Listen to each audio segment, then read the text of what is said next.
Let's look at sharing and finding where you find shared documents within the Office 365 environment.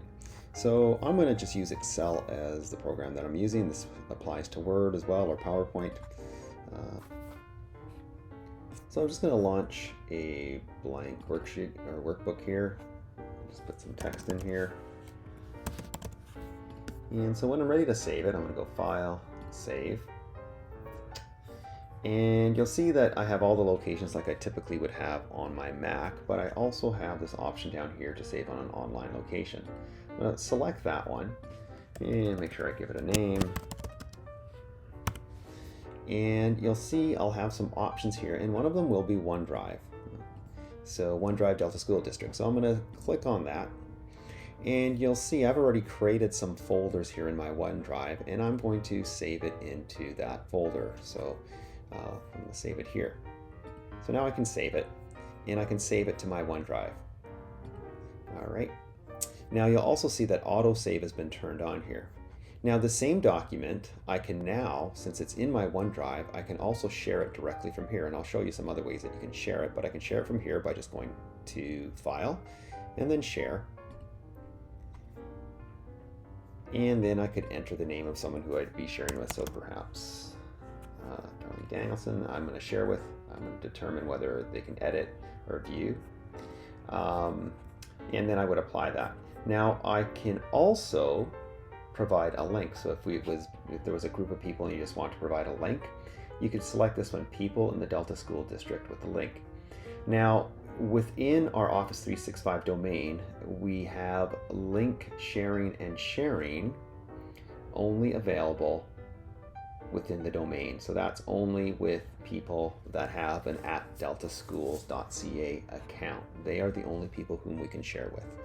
So if I select this one and I apply it,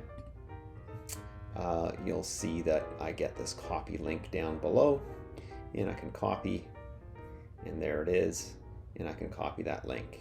I can make further changes to this. So like for instance, if I don't want them to be able to edit if they have the link, I can block downloading, and again I can apply, copy that link, and then send it off to them.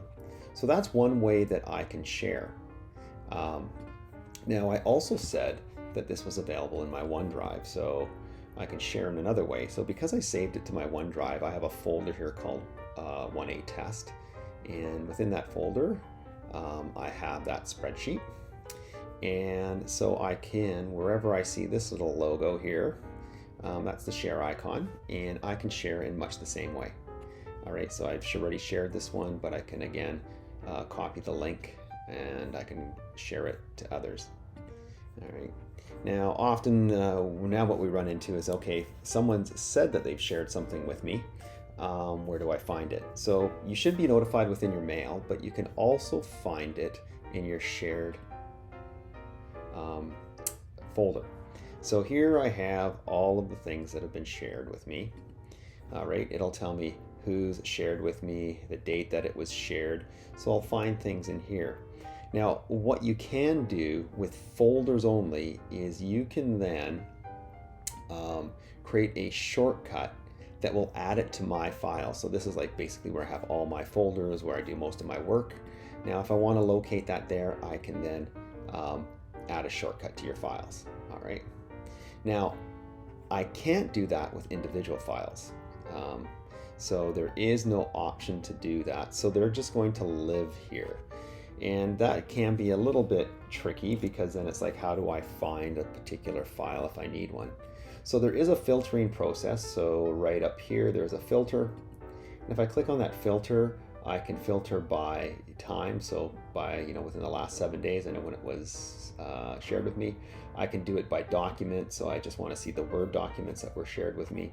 And then if I know who shared it with me, I can then also type the name of the people who have shared with me. So I can sort of get really granular in terms of how far I want to go in terms of determining the filtering process. So that's where I would find it. And once something is shared with you, just like in our Google environment, that document is editable by anyone who has access to it in real time. and it saves all your changes automatically.